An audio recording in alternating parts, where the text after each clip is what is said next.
Welcome back to another episode of That's Business. Today's guest, Dan Roland, is my boyfriend and the mascot assistant for the Detroit Pistons and is a stage manager for the Detroit Lions.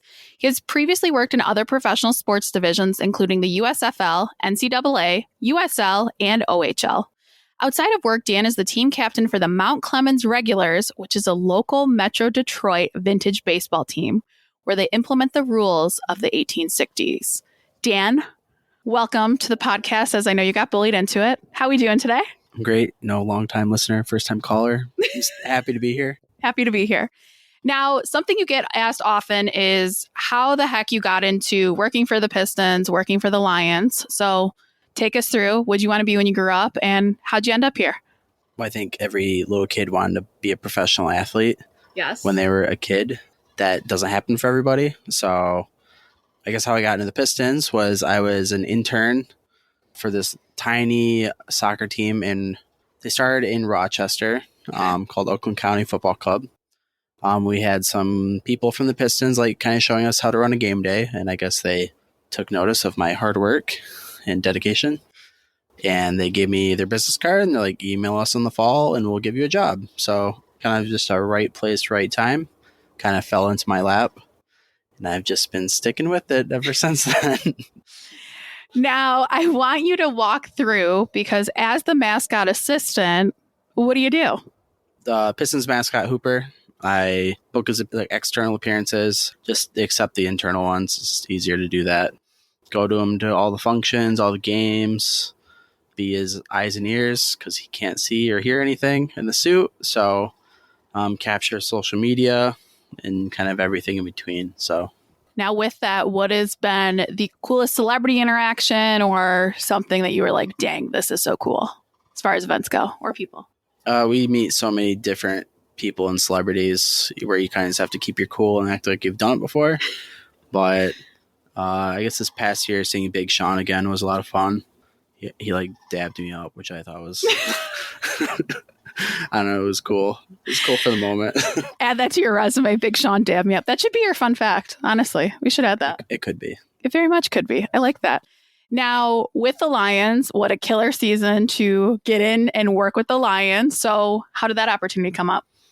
They reached out looking for people. This kind of goes back to the spring where the USFL team, the Michigan Panthers, were playing. The Lions were kind of helping them put those games on. So they reached out to the Pistons, like, hey, do you know anyone that can stage manage and like help us out? So they reached out to me. That kind of threw me in the deep end for that week because they contacted me on Wednesday, Thursday, and their first game was on Saturday. So it was kind of like thrown in the deep end, sink or swim, but we figured it out. Did a pretty good job, I think, because they asked me to. Well, actually, after the season, I reached out. I was like, hey, like, if there's anything I can do during the Lions season to help out, nothing's beneath me. Like, I just want to get involved and get my foot in the door. So, like, yeah, actually, we have something you can help us do. And so I help kind of do this like pre-show thing for them, and that's a lot of fun. But it was another opportunity. So.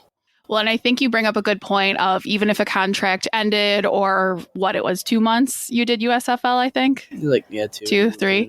But you reaching out and just putting in that recruiter's head, because didn't she reach back out to you at like 5 p.m. on a Friday or something crazy? Yeah, it was kind of late.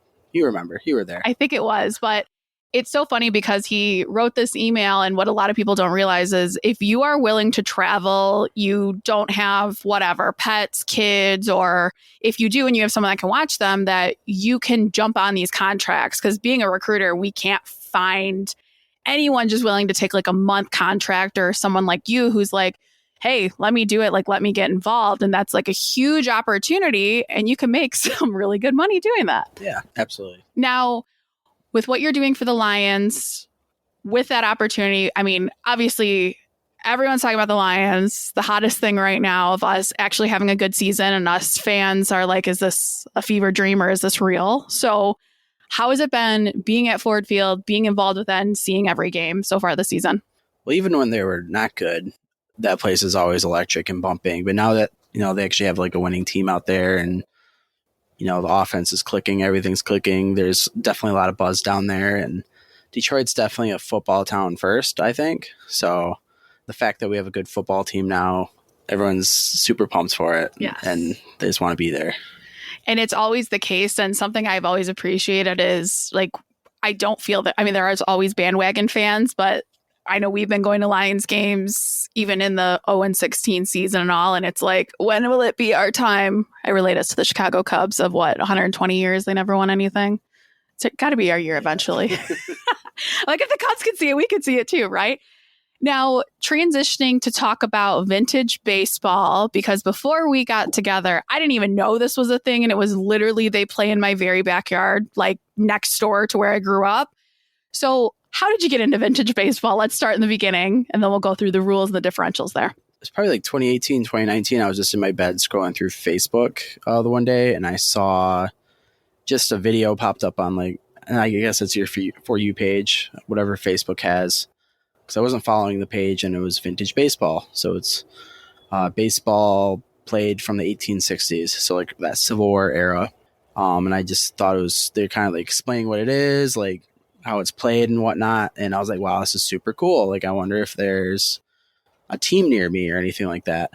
So I found this Facebook group, and I messaged the admin, Barrel Roller, his name is. We have nicknames in the community. Matt Bernard. So I just sent him a message. I was like, hey, like I want to get into vintage baseball. Like, how can I find a team? Like, what can you do to help me out? And came in super clutch. He signed a map of the entire state of Michigan with all the teams on it. And he's like, yeah, find one that's close to you and try to reach out, because teams are always looking for guys. So that's what I did. I contacted a few teams, and then the team that really was recruiting me the hardest was the Mount Clemens Regulars. Ray Pachuta, who was the captain at the time, was just recruiting his butt off to get me over there. Didn't even know how good I was or if I could play. He's just like, hey, come out to a practice, check it out. Like, we'd love to have you. And they like to drink, so. The important stuff there. Now, because I want you to share, and then, of course, I'll share my perspective, but what does it mean 1860s rules? And I know this is a big debate of like which way to play right, but what are the main differences from 1860s to today's day and age baseball? So we wear like these funny outfits that they would wear during the time period. We don't use any gloves, so it's bare hand baseball. The balls, it starts off pretty hard like a regular baseball, but you only use the one ball during the game, so it gets softer as you go along. Then you kind of figure out how to take it. You're not just going to... People always think of like worst case scenario. If I try to play this, I'll break my hand. It's like, no, you can kind of figure out to get soft hands and figure out how to feel the ball.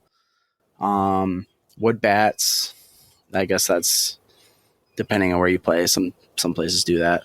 Can't overrun first. There's a bunch of, if you play this, you can see how rules have evolved over time. Like there's no infield fly rule. So like a lot of time the runners are left out to dry and there's nothing you can do about it. But there's just countless rules depending on what year you play. And yeah, you can kind of just see where the game evolved.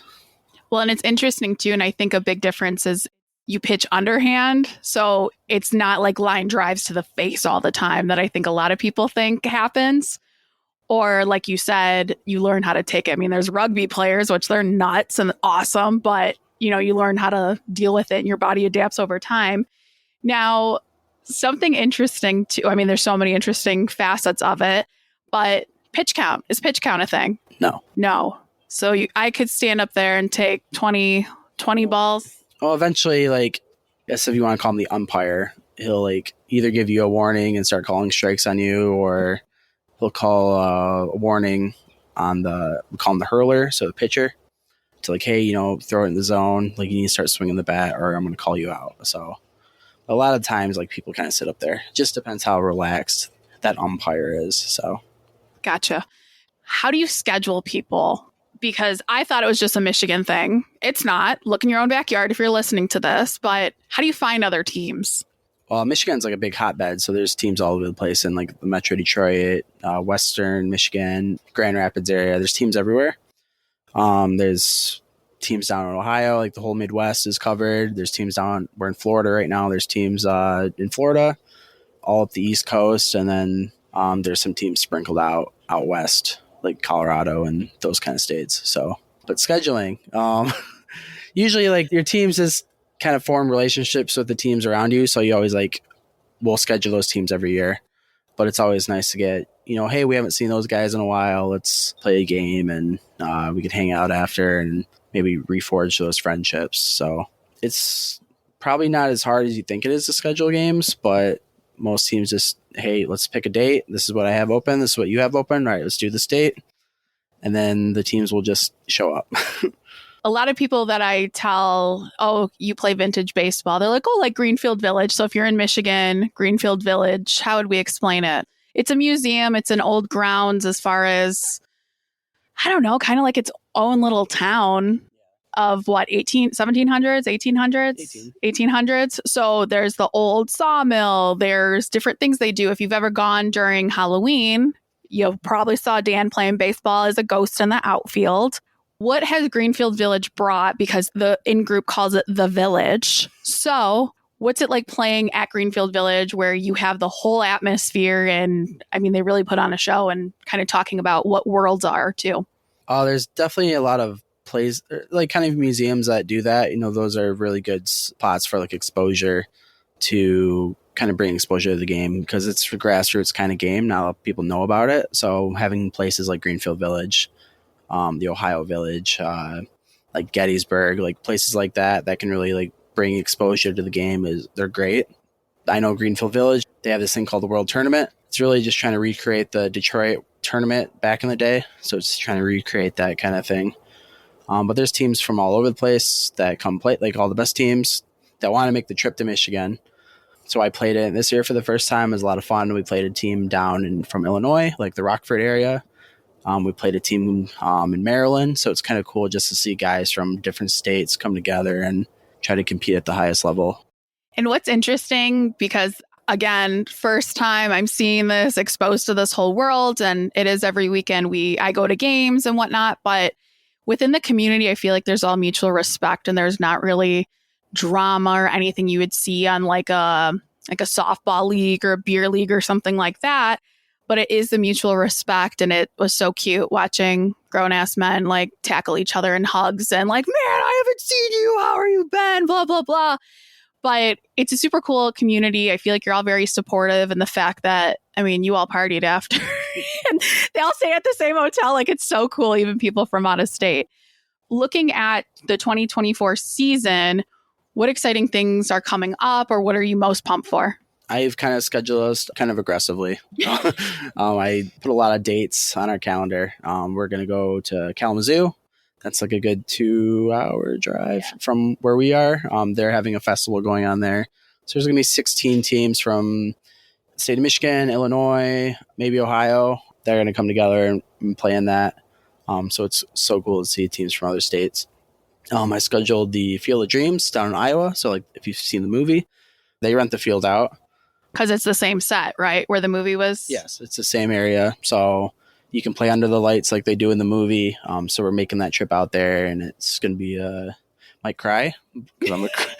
Dan is a crier. It's okay. We appreciate it. Yeah, but it was really hard to find a team to come make that trip because it is a time commitment. It is a financial commitment. You have to rent the field, and it's 8 hours from us. So it's hey, how you can convince another team to do that?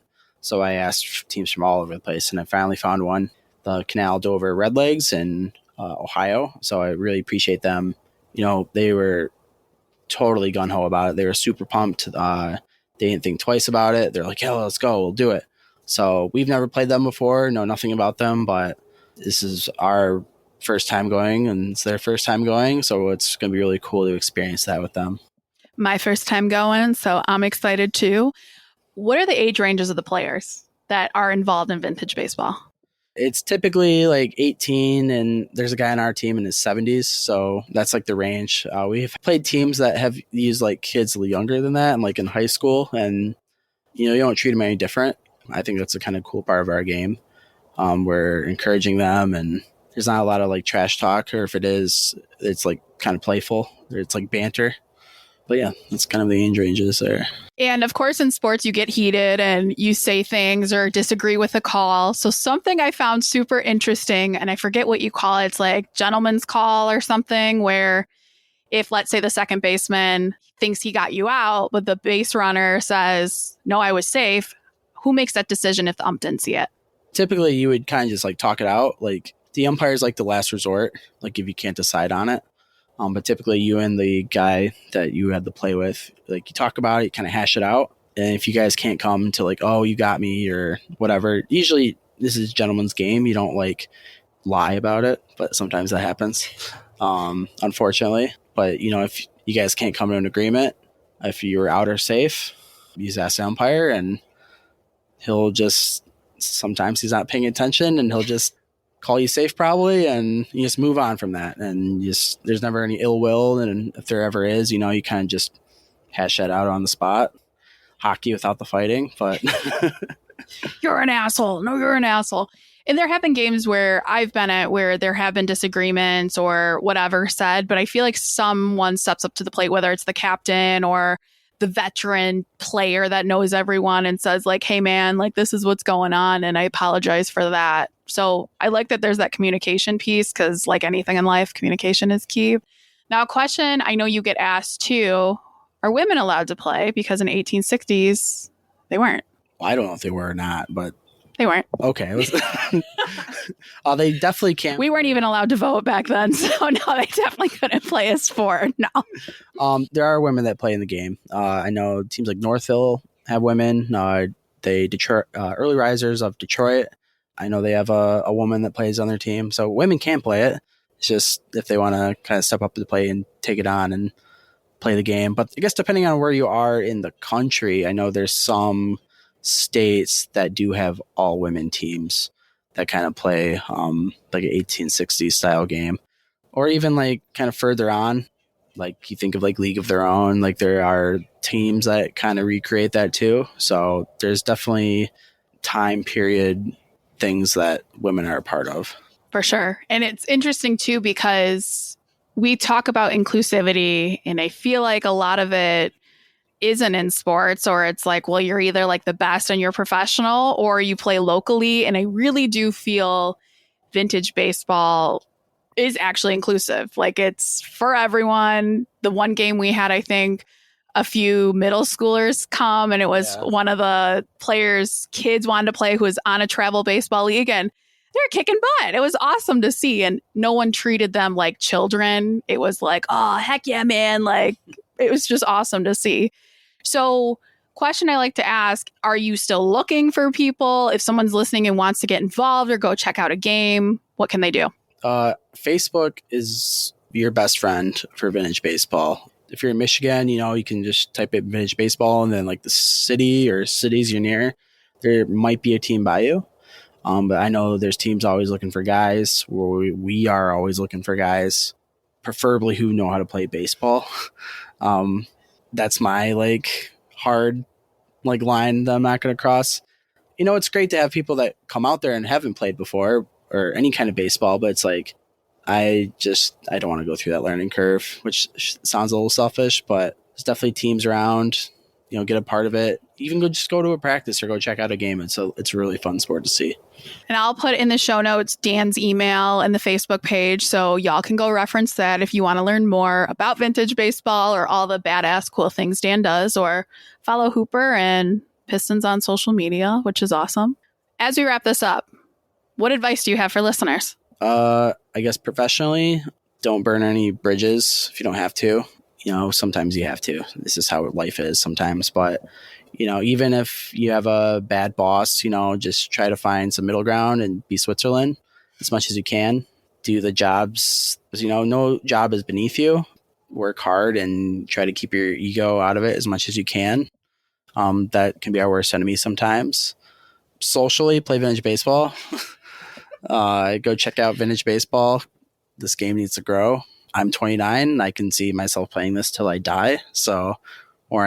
Until I'm unable to, but I will always be involved in it in some way. Support your lover. Thank you. I am his lover. It is me. Dan, thank you for letting me bully you into being on this podcast. It was a great time. You have a very fascinating career, as we know. You're welcome. For those of you listening, if you want to get more involved, head to the show notes and tune in again next week for another episode of That's Business.